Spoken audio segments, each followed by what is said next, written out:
Data Privacy Act of 2012, according to National Privacy Commission. Next slide, please.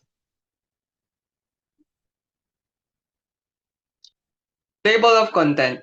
Number 1, Introduction and Policy Declaration. Number 2, Key terminologies.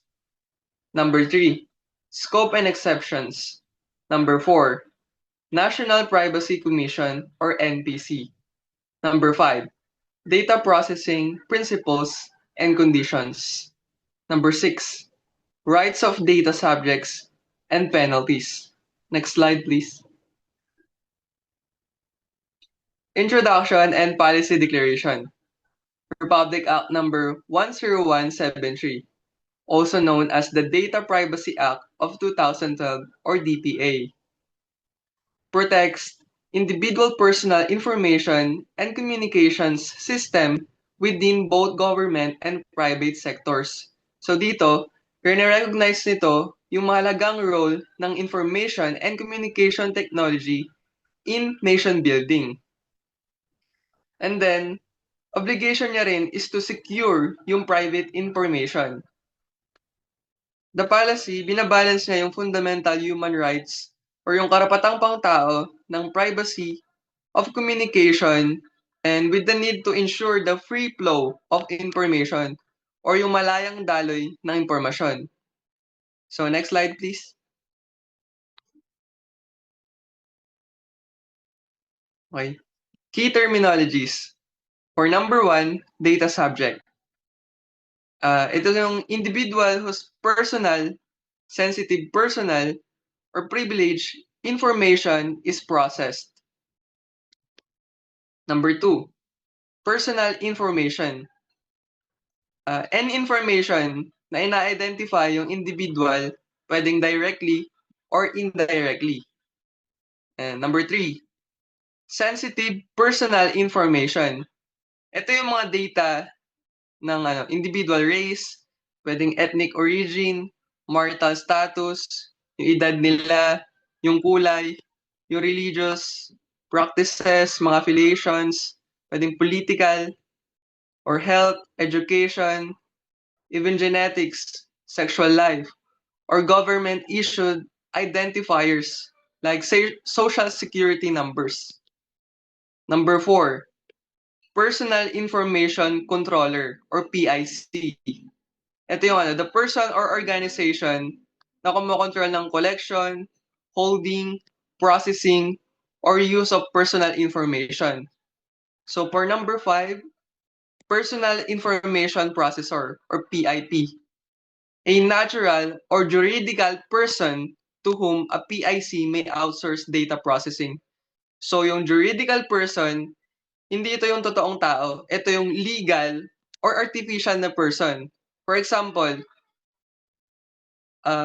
corporations, non-governmental agencies, and yung government agencies. So, number 6, processing. Any operation performed on personal data, including collection, storage, updating, and destruction. Number 7, personal data breach.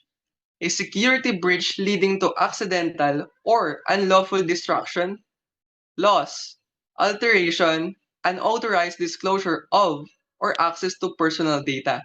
So yung personal breach, ito yung hindi pagsunod kung ano yung nakasaad sa batas about sa personal data. So next is scope and exceptions. Applies to the processing of all types of personal information and to natural or juridical persons involved in personal information processing. So dito sakop yung policy ng patakarang paghawak or pag-process ng lahat ng uri ng personal information at para ito sa lahat ng tao or kumpanya na gumagawa nito. Except kung ito lang is yung pang personal na gamit or para sa gawain ng pulis or batas. Or when the information is publicly available. Next slide po.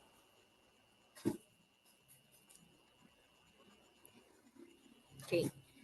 First is information related to government employees' position or service under contract for government institutions. So, dito yung information is may kinalaman sa government employees or ginagawa nila under a contract with a government institution. It's generally not protected in the same way as private personal data or hindi siya sakop ng karaniwang privacy protection. Next is dis- discretionary financial benefits from the government. So, dito naman is this information is about sa mga benefits na binibigay ng gobyerno sa mga or na hindi automatic na karapatan or yung kundi ibinibigay based sa decision ng gobyerno. Next slide po.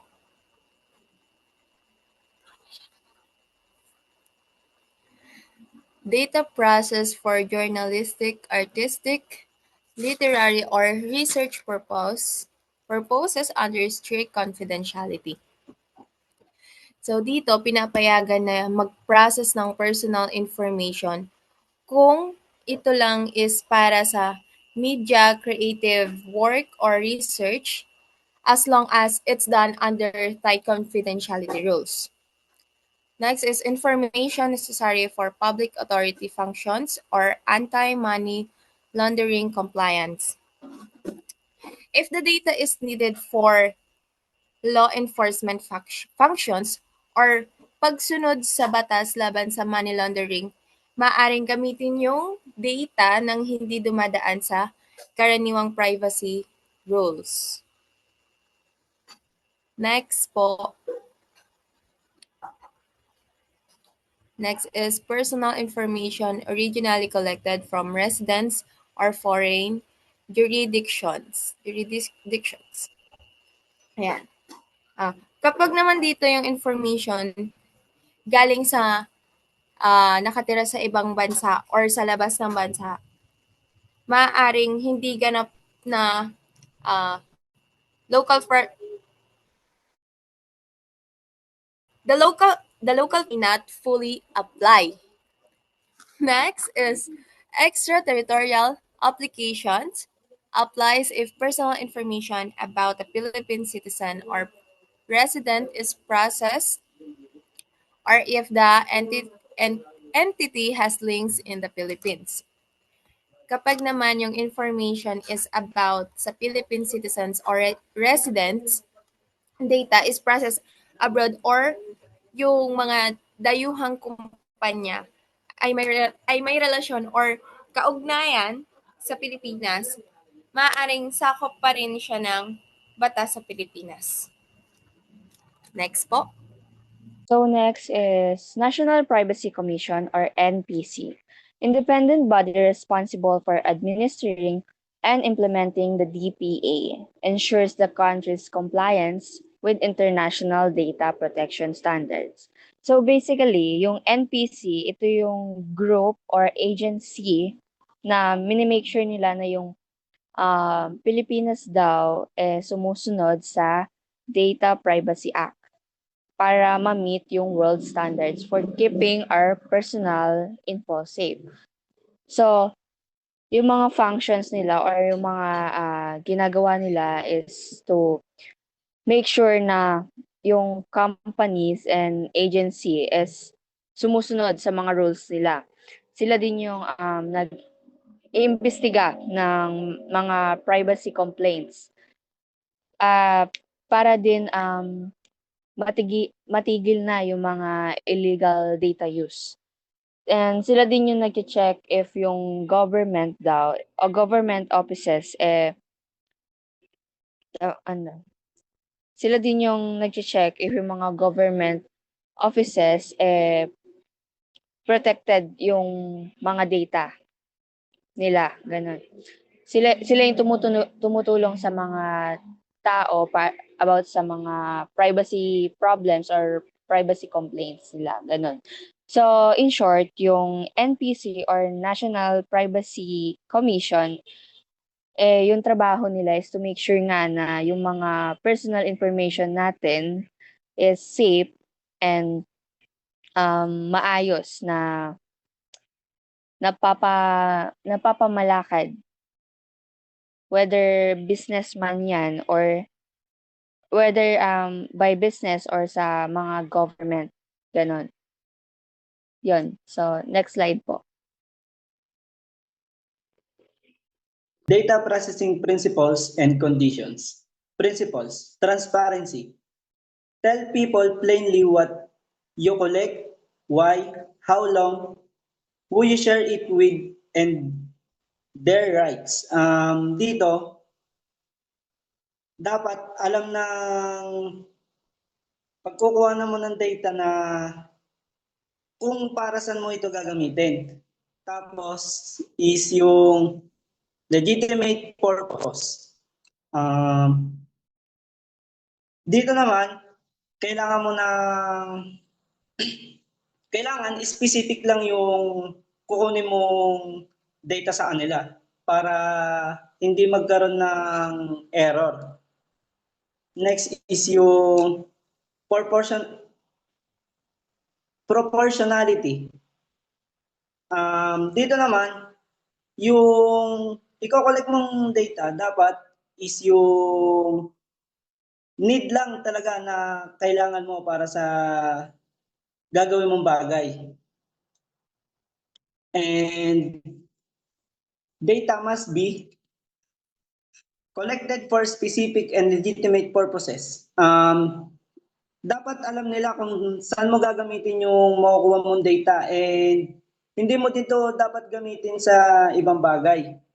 Example, yung sa enrollment natin, di ba kinukuha nila yung mga personal data na need nila dahil pwede nila yung gamitin para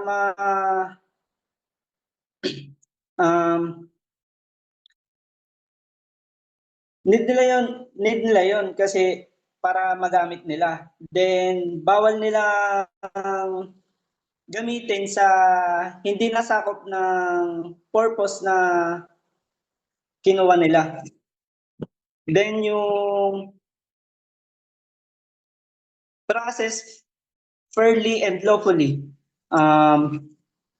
Need mong i-respect yung privacy ng isang tao na kukuha na mo ng data. And need mo din ng valid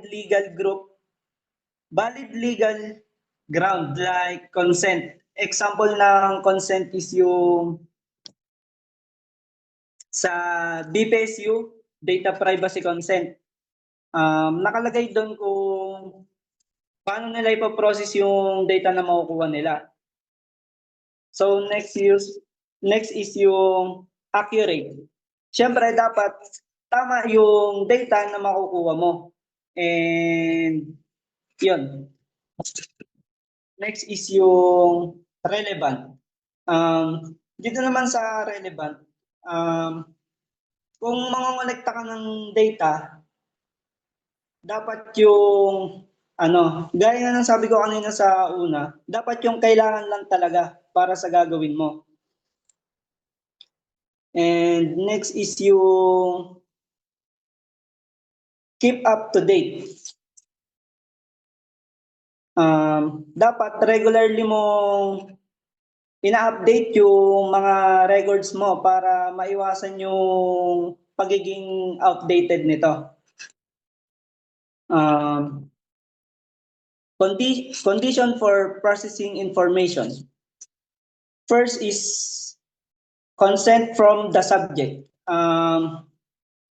Kailangan pumayag yung data subject mo na kunin at gamitin yung kanyang personal na data.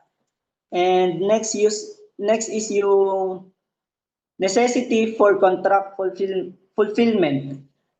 Example na lang dito is yung sa online shopping. 'Di ba? Need nila yung yung address natin para mapadala sa atin yung parcel. And next is yung compliance with legal obligations. Processing is need to comply with a law that applies to the Personal Information Controller or PIC. Example, yung mga company, kinikip nila yung mga tax records dahil kailangan yon, and nire-require din to ng BIR. Next is yung protecting of vital interest. Dito naman, kailangan ito para maprotektahan yung life, health, or mga essential interest ng data subject. Next is yung response to national emergency. Dito naman, para to sa pagresponde sa mga national emergencies. And para masigurado yung kaayusan at para maipatupad nila yung para maipatupad ng mga otoridad yung batas. And next is yung legitimate interest for the PIC. Para dito, para ito sa layunin ng PRC or ng third party. Basta hindi sila lumalabag sa karapatan at kalayaan ng data subject. Next slide po.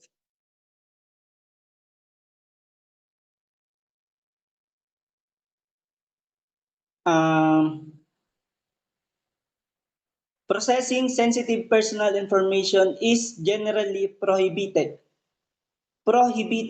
with exception for consent, existing law, protection of life and health, non-commercial objectives of organization, medical treatment, and legal claims.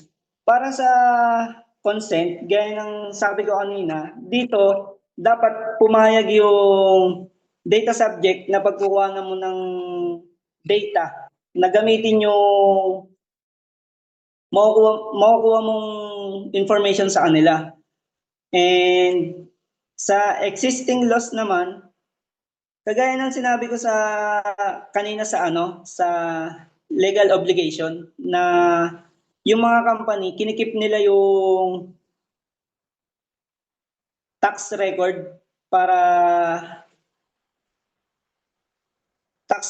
dahil nire-required to ng BIR. And protection of life and health. Ganun din, gaya sa protection of vital interest. Sineshare nila yung health issues ng pasyente para sa emergency care. Sa mga emergency care team, para maiwasan yung panganib sa pasyente. And number 4 is yung non-commercial objective for organization.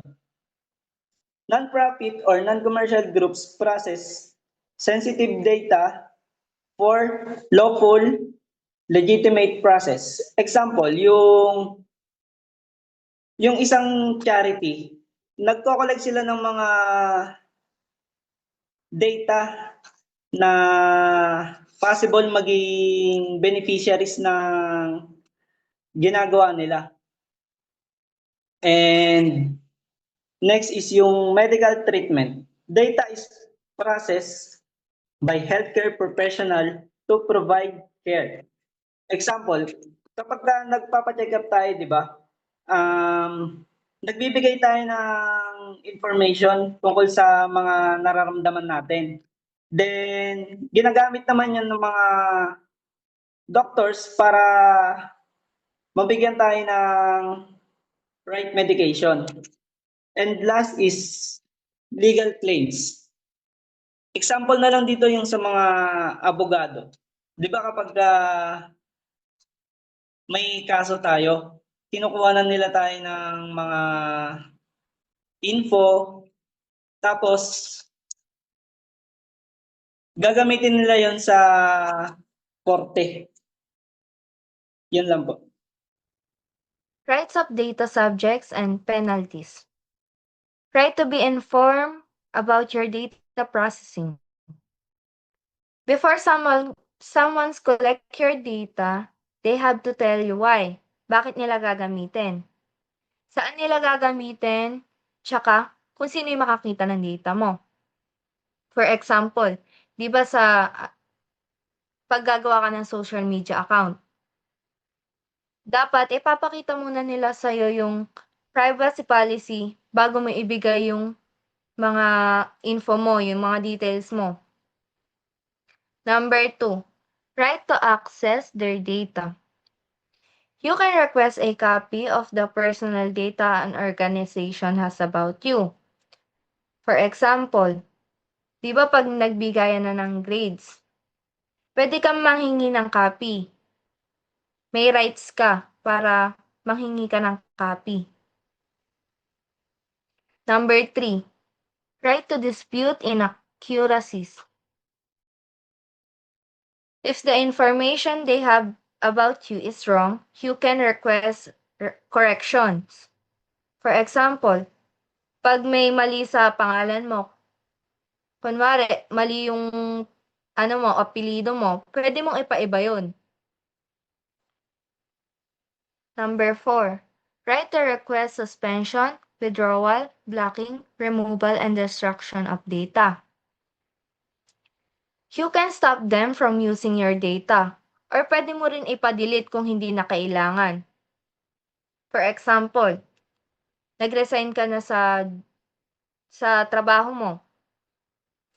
Pwede kang mag-request na sa old work mo na ipaalis na yung profile mo dun sa company website nila.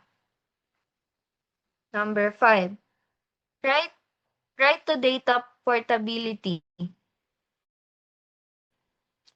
You can request your data in digital format so you can transfer it to another service. For example, moving your contact list from one email provider to another. Next, please. Next slide po. Penalties for violations range from imprisonment and fine depending on the nature of offense. Example, unauthorized processing, improper disposal, malicious disclosure, or concealments of breaches. Ano nga po ba yung unauthorized processing of data? Ito po yung ginagamit yung data mo nang walang permission. Ang improper disposal naman po, ito yung tinapon yung documents mo na may personal info mo nang hindi tinapon yung documents mo na may personal info mo. Ang malicious disclosure naman, ito yung deliberately leaking your private information. Ang concealment of breaches naman, ito yung